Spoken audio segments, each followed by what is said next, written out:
Hello, welcome on into the rundown. It is Friday, September 26th. I'm your host, Dante Gomez, filling in for Richie Carney, and we have a great show for you today. What a weekend in sports.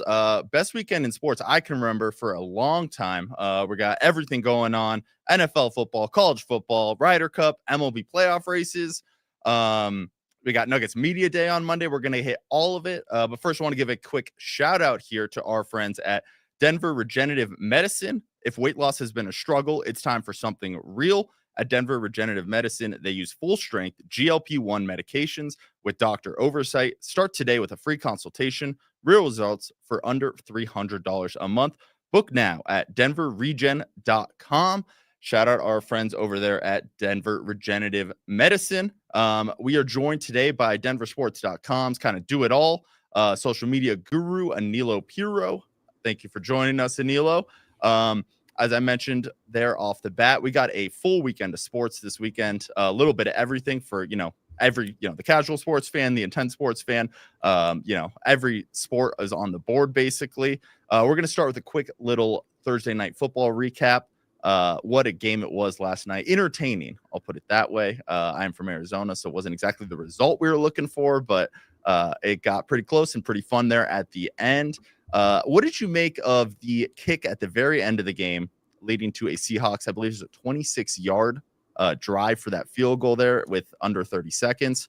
Were you a fan of the new kickoff rule coming in to make a big impact on the ending of that game?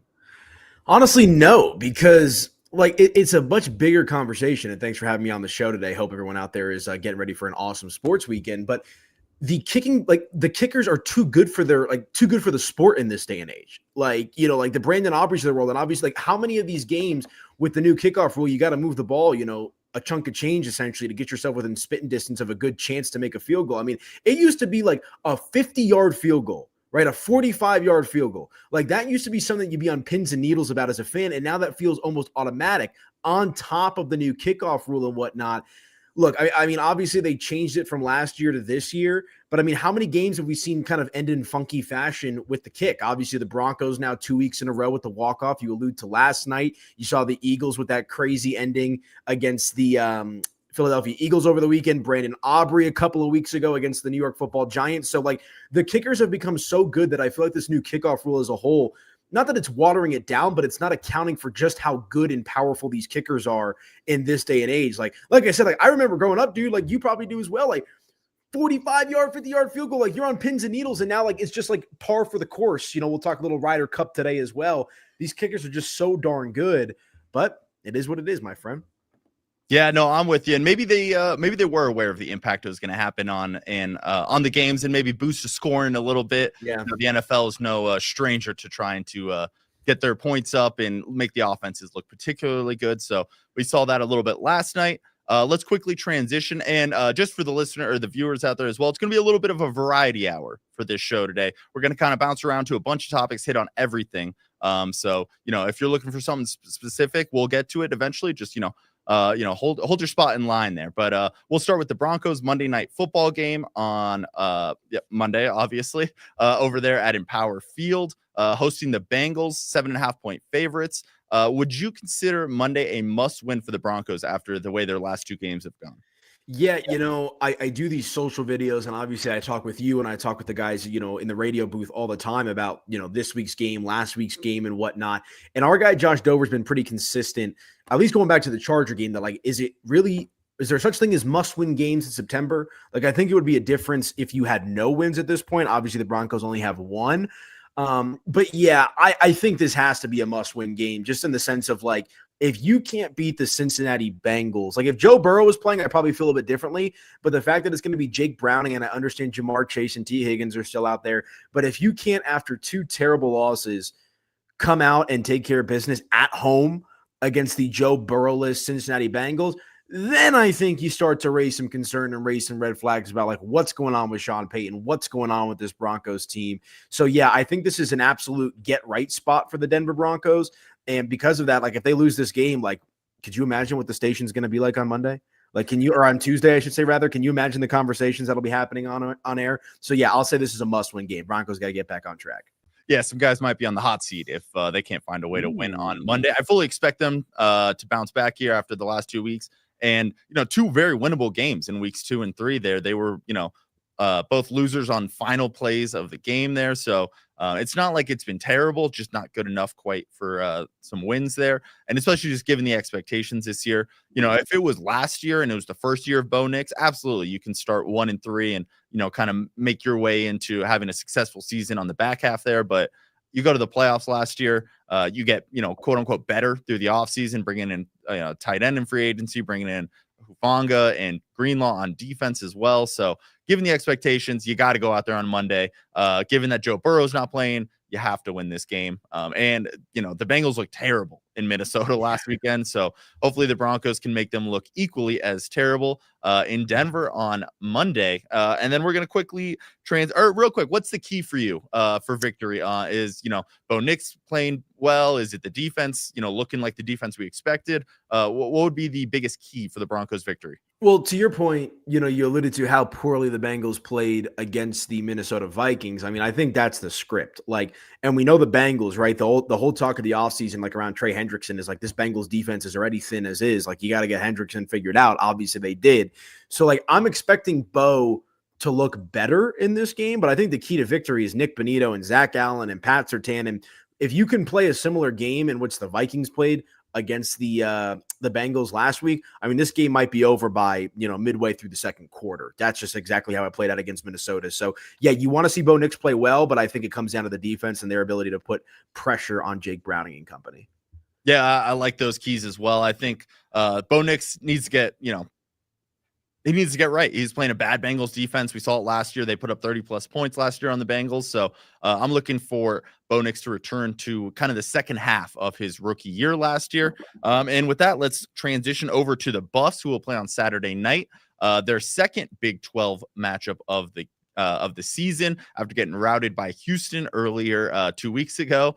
Will they be able to get back to 500 tomorrow night? Is that the goal? Do you think it's more just to kind of stay afloat and stay in the game, not get embarrassed? How do you see Saturday night going for the Buffs? Yeah, I'm not trying to go super crazy hot take when I say this, but I do think that this game could very well be the definition and just define what this CU Buffs team is going to be this season.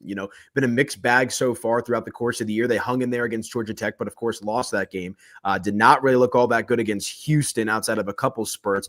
Delaware's Delaware, and you take care of business against Wyoming. And now this is a legitimate BYU team that comes into Folsom Field at 3-0, but hasn't really played anybody as of yet. So this is also a big test for the BYU team that, of course, they played each other in the Alamo Bowl last year. So, look, I think BYU, they can run the ball effectively. They've got a good defense. I think Caden Salter looked good last week for the Buffs. Explosive plays, used the legs a little bit. But the concern for me with the Buffs in this game really isn't about talent. I guess it is to a certain extent, but the lack of talent that'll be on the field due to injuries. A couple of guys banged up on the defensive line, both starting running backs banged up as well. So I have some question marks about CU from the health department.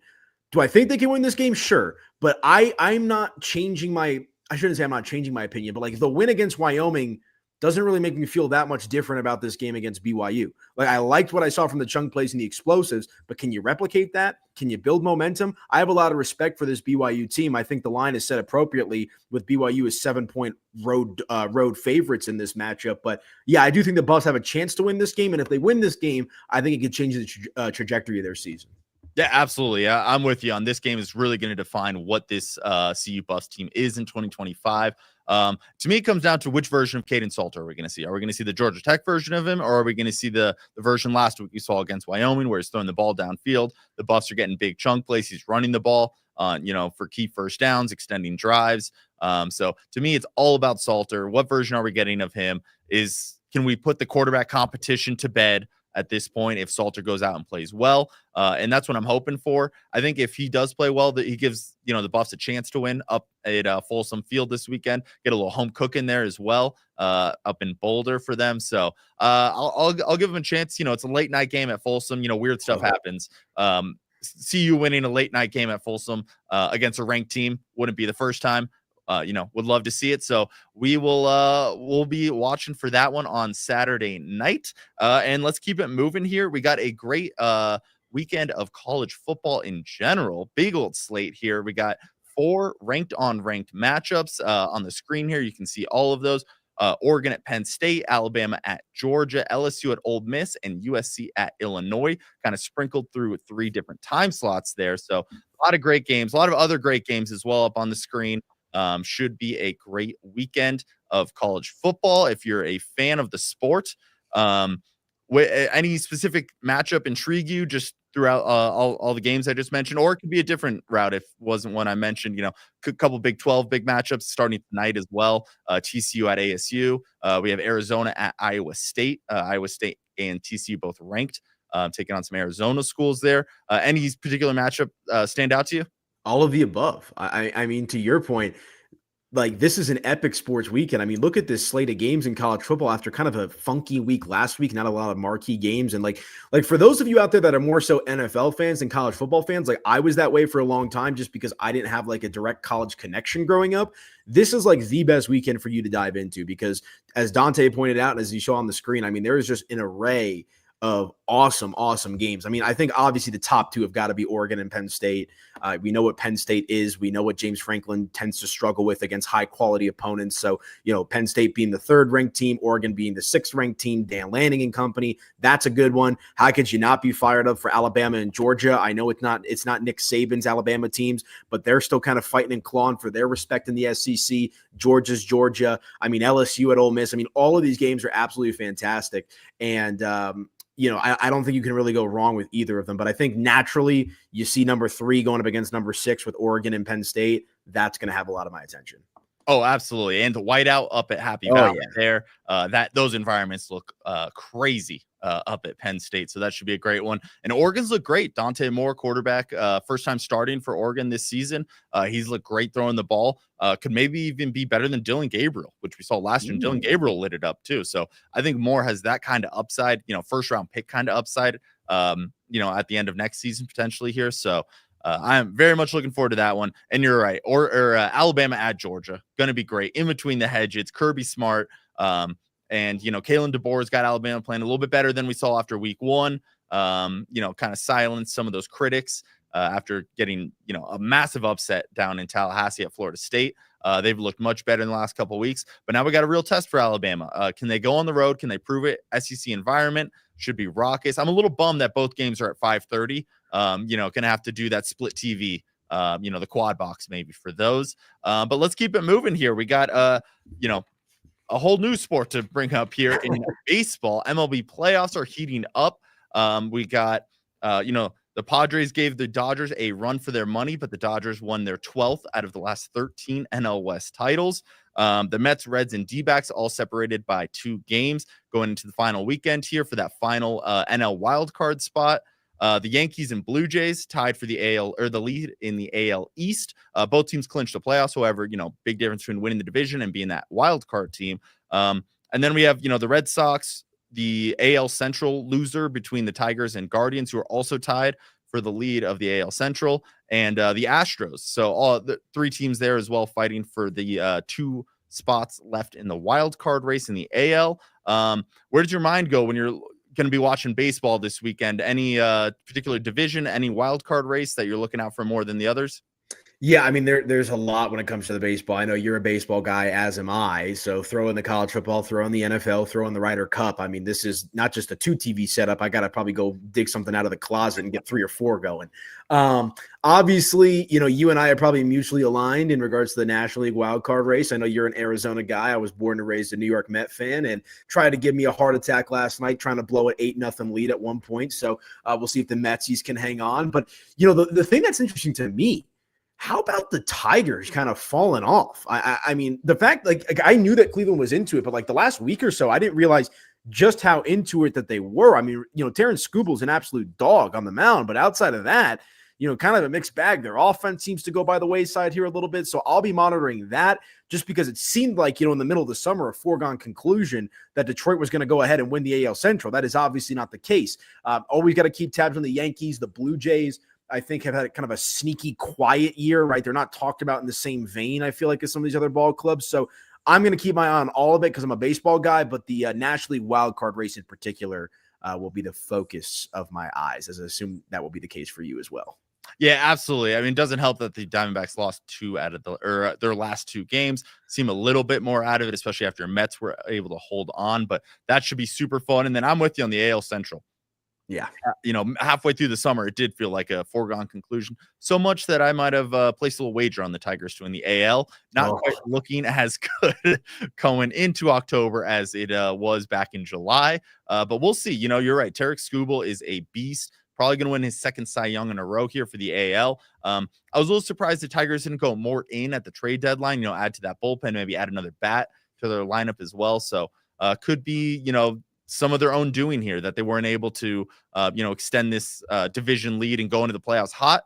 But that should be great for, all the baseball fans out there. Going to have a great weekend of baseball and a lot of just stuff up in the air still, which I think you can kind of, give credit to MLB for expanding their playoff and the way they are dividing up their playoff seeds. That makes September baseball so fun because I know back in the day it would be maybe one or two races going into the last week of the season, but it feels like we have 6 different races going on here between the wild card and the division. So should be a great weekend of baseball if you can squeeze it in between the college football and NFL slate. And then we will go. You've mentioned a couple times here the Ryder Cup. USA struggles this morning in the opening round. They lost 3 of their 4 matchups, playing a lot of their big boys too, a lot of their veterans. I spoke with golf expert Matthew Ancia, we're a PXG employee, and he kind of gave me the quick rundown on the Team USA played a lot of their big boys in the early rounds, didn't go well. But it does, open the door for some of their younger guys and some of their rookies to come in and make a name for themselves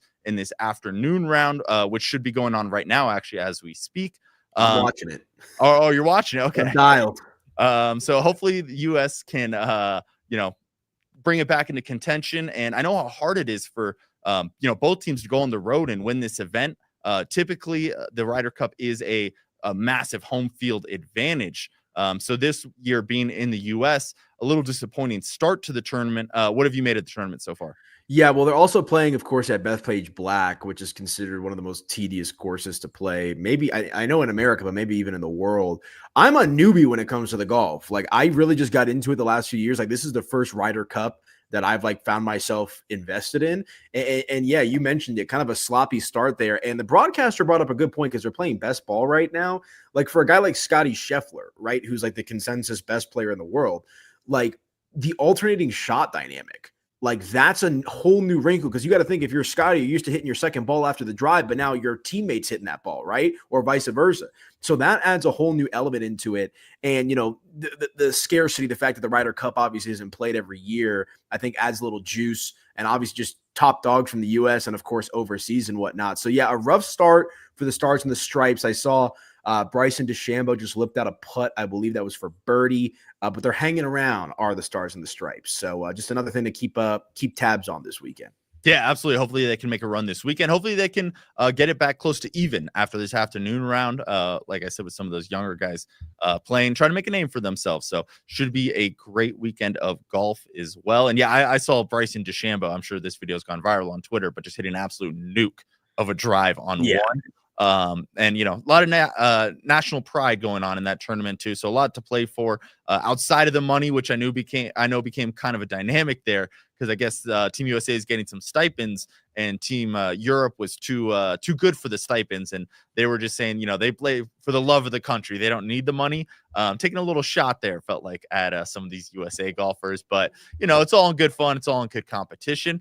And let's wrap up the show today with Nuggets Media Day, which will wrap up this great sports weekend. That'll be on Monday. I know our guy AP will be down there at Ball Arena. And I know, so last year, famously, Zach By joked that Jamal Murray lost Media Day, which is not really a event or day that you can lose, but that's how weird of a vibe it was while Murray was getting reintroduced to the Nuggets down there after his big contract. What are you looking for in Nuggets Media Day 2025?